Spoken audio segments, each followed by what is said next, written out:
Kemudian ini ada pertanyaan juga terkait dengan tema kita hari ini, Ayah Edi. Dari Bapak Wahyono, anaknya 6 tahun, ayahanda dari Khansa Nur Akifah, siswa kelas 6 SD dari SDN Blok Pucung. Wah, tetangga saya nih. Ini pertanyaannya seperti ini, bagaimana mengkondisikan mental anak agar nggak tegang dan nggak takut untuk ujian yang akan dihadapi besoknya. Nah, pertanyaannya, sebagai orang tua, peran kita itu apa? Bagaimana, apa yang bisa kita lakukan agar mental si anak ini terjaga untuk ujian yang akan dihadapi esok hari? Seperti itu, Ayah. Nah, kita ngobrol ya, Mas Ronald ya. Jangan dimatikan nih. Ya. Mas Ronald, kalau lagi stres, enaknya Mas Ronald ngobrol sama siapa? Curhat. Kalau lagi stres sama teman. Curhat sama teman, ya. Sama teman. Sama teman jauh apa teman dekat? Teman dekat. Sama teman dekat yang cocok apa yang nggak cocok? Yang cocok. Nah, jadilah teman dekat yang cocok bagi anak. Habis kuncinya ya, iya, habis curhat nih sama teman dekat yang cocok, yang bukan malah komplain, yang bukan malah nyalahin, tapi mau dengerin aja. Kalau nggak bisa nasehatin, jangan nasehatin, dengerin aja. Rasanya enteng nggak? Enteng banget. Enteng Bahkan banget. kadang langsung ada solusinya. Itu yang saya maksud. Kalau ditanya peran orang tua, jadilah seperti teman dekat. Nah, udah, nggak ada lain. Nggak ada lain ya. Nggak ada lain itu. Karena anak-anak itu butuh orang tua yang menjadi teman dekat. Jadi anak bermasalah nih. Dulu sekolah saya kan, saya pernah cerita di talkshow sebelumnya ya. Sekolah saya itu dulu kan dijuluki sebagai sekolah tempat anak bermasalah. Nah, itu setelah saya teliti, ujungnya pasti larinya ke rumah. Orang tuanya bermasalah. Baik bermasalah rumah tangga maupun bermasalah dalam mengasuh dan mendidik anaknya. Kalau itunya yang dibetulin, maka anaknya berhenti menjadi anak bermasalah. Kenapa? Karena anak ini betul-betul membutuhkan sahabat. Sahabatnya itu siapa? Ya tergantung. Kalau orang tuanya bisa jadi sahabat, maka kitalah sahabatnya. Kalau enggak, dia cari keluar. Nah, berita buruknya adalah lebih banyak anak-anak yang mencari sahabatnya di luar. Kita kan nggak ngerti sahabatnya tipe apa yang dinasehatin, apa yang disaranin. Tapi paling nggak Mas Ronald sudah membuktikan kalau stres itu larinya kemana sih? Cari teman dekat. Cari teman. Nggak ada lain. Makanya kenapa nggak kita aja yang jadi teman dekatnya? Mungkin aku punya pertanyaan lanjutan dari statement Ayah Edi barusan. Kadang kan banyak anak-anak yang tumbuh dengan keadaan orang tuanya sering berantem, keadaan rumah tangga yang tidak baik. Terus tentu saja ini bukan kemauan dari si anak itu sendiri ya, Ayah Edi ya. Pasti siapa sih anak yang mau tumbuh dan besar ataupun dilahirkan di keluarga yang hancur, di keluarga yang pecah. Tapi apakah si anak ini, pertanyaan gini, si anak ini tentu punya hak yang sama dengan anak-anak lainnya untuk tumbuh dengan mental yang baik, dengan pendidikan yang baik. Nah, Ayah Edi punya nggak sih biasanya dari pengalaman atau dari historical anak-anak yang tumbuh di keluarga yang kurang baik, di keluarga yang hancur, bagaimana tips dan triknya agar si anak ini tetap tumbuh dengan baik, bisa belajar dengan baik, punya mental health yang bagus, gitu. Karena kan nggak fair nih kalau misalkan ya udahlah, emang orang tuanya yang hancur kok, ya udah saya ikut-ikutan hancur aja. Ini kan nggak bagus buat mental si anak. Ini gimana Ayah Edi? Ini menarik banget nih. Saya menciptakan yang namanya second home and second parent. Jadi saya bikin sekolah di Bali, itu tematiknya adalah second home, second parent. Jadi rumah kedua dan keluarga kedua. Dan itu banyak dialami. Percaya atau enggak, guru-gurunya aja ngalamin itu. Jangankan murid kita, guru-gurunya itu mengalami problem nggak cocok sama orang tuanya nggak harmonis. Nah, jadi sebelum kita handling anaknya, kita handling dulu gurunya. Makanya diciptakan di sekolah saya itu sistemnya seperti second home. Ayah Edi itu jadi bapaknya, kemudian nanti mentor senior itu seolah-olah jadi kakaknya, dan guru-guru itu adalah anaknya.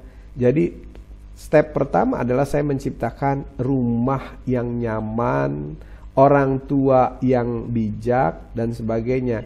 Sampai guru-guru saya di Bali itu menganggap saya tuh ayah kandungnya, walaupun saya bukan ayah biologisnya. Mereka menceritakan semua masalah mulai dari A sampai Z, mulai yang dari tertutup sampai terbuka sampai tertutup itu kepada saya.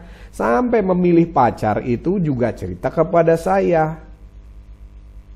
Dan semuanya diceritakan kepada saya sampai dia merasa bahwa ini adalah ayah saya. Dan mereka memanggil saya ayah dengan sebutan benar-benar ayah. Ayah keduanya yang dia tidak miliki di rumah. Nah, masalahnya kan tidak semua orang membuat sekolah dengan konsep yang saya buat. Jadi kalau gitu gimana? Begini. Nah, ini kesempatan nih buat Shinken. Shinken coba bisa nggak mulai menjajaki kemungkinan dari kalau nggak bisa jadi orang tua, jadi sahabat deh gitu ke anak-anak yang bermasalah ini. Anak-anak ini ketika bermasalah di rumah, dia itu akan mencari keluar. Nah, dia berhasil menemukan nggak di luar? Kalau Shinken adalah tempat yang dia berhasil temukan, percaya sama saya, dia nanti akan dengerin apa aja yang kita sarankan, nasehatin dan sebagainya. Hanya syaratnya seperti tadi, kita sahabat kedua atau kita adalah orang yang mereka cari. Sama seperti Mas Ronald, ketika ada masalah cari teman dekat, maka kita jadilah teman dekatnya. Dan itu sudah saya alami. Sampai sekarang kita masih sama sistemnya. Jadi kalau saya ke Bali nih, terbang ke Bali yang ngunjungin sekolah yang saya kelola, itu sudah ada daftar antrian berapa orang yang mau konsul pribadi sama saya. Ada yang konsul pacarnya, ada yang konsul milih mau nikah kapan, ada yang konsul tentang orang tuanya yang suka berantem, ada yang suka kadang-kadang maaf ya, ada yang masih suka mabok orang tua gitu. Dan buat saya ini adalah berkah gitu. Saya berhasil menjadi ayah bagi mereka walaupun mereka bukan anak biologis saya. Dan mereka seperti itu. Ini luar biasa sekali sih, ternyata tetap ada harapan ya buat anak-anak di luar sana yang punya yang tumbuh dalam rumah tangga yang mungkin broken home, mungkin juga nggak baik-baik saja gitu ya. Kalian masih punya kesempatan yang sama asalkan bisa menemukan sosok di luar sana yang bisa menggantikan dan bisa menjadi sahabat bagi si anak itu. Persis. Nah, pertanyaannya siapa yang mau ngambil kesempatan itu atau peran itu? Saya sih berharap Shinken mulai menjajaki ke arah sana. Bisa nggak Shinken nggak hanya bimbel, tapi jadi sahabat. Jadi ketika ke Shinken, orang atau anak-anak yang bermasalah ini akan merasa, aku mau ketemu sahabatku. Jadi semangat dia, nggak cuma semangat belajar aja, semangat mau curhat. Orang itu sebelum dia bisa belajar, curhat dulu. Makanya kasih kesempatan dia untuk curhat. Kalau curhatnya udah selesai, udah plong hatinya, dikasih pelajaran apa aja langsung. Moncer itu. Ini sebuah tantangan juga buat Shinken juga pastinya. Untuk pendidikan Indonesia yang lebih baik, Ayah Edi. Untuk anak-anak Indonesia yang pastinya butuh, butuh teredukasi dan butuh mendapatkan kasih sayang yang sama nih. Ini sebuah tantangan buat kita. Ya, begini ya, saya nggak promo nih. Saya nggak promo bimbel, tapi ini adalah realita yang saya temukan di bimbel dan dibandingkan dengan sekolah. Kalau sekolah itu kita ekspektasinya nggak bisa banyak. Kita pengen sekolah itu begini, kita pengen sekolah begini. Nggak banyak. Tapi kalau di bimbel kita bisa bicara personal sama pimpinan bimbel, kemudian sama mbak-mbak, kakak-kakaknya bimbel, dan mereka itu bisa memahami, mau memahami, dan mau menjadi sahabat-sahabat anak. Makanya anak-anak saya betah itu belajar bimbel. Itu kadang-kadang nggak waktunya bimbel, dia ke bimbelnya gitu, karena janjian sama kakak. Terus ngobrolnya di mana? Di kantin, di apa, kebetulan bimbelnya dekat kantin ya, dekat tempat makan. Udah nggak apa-apa, ajakin aja kakaknya makan kan, sebagai bonus dari kita lah, say thank you gitu. Jadi Mas Ronald punya banyak kesempatan. Apalagi Mas Ronald ada di tipe itu. Iya, betul. Kita harus gunakan kesempatan itu sebaik-baiknya. Iya, percaya atau enggak? Banyak orang yang curhat ke Mas Ronald. Yang nggak cowok, nggak cewek. Nggak muda, nggak kecil, nggak senior, nggak junior. Betul banget. Makanya sama Tuhan diatur supaya ketemu saya. Kata Tuhan, kasih tahu itu Mas Ronald bahwa dia punya kemampuan itu gitu. Tapi sebenarnya kalau saya pribadi lebih seneng semisal ada anak-anak kecil yang datang curhat ke saya. biasanya di lingkungan tempat ibadah gitu ya, ada komunitas anak kecil kan, biasa kita sebutnya dengan sekolah minggu.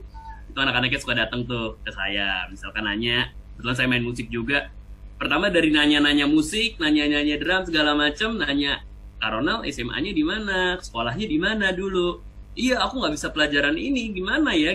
Karena banyak juga anak-anak yang aku lihatnya ini bukan anak-anak akademis gitu loh. Walaupun mereka tumbuh dan kembang di keluarga yang keluarga yang baik-baik saja, keluarga yang harmonis, tapi tetap kadang orang tua tidak bisa melihat itu.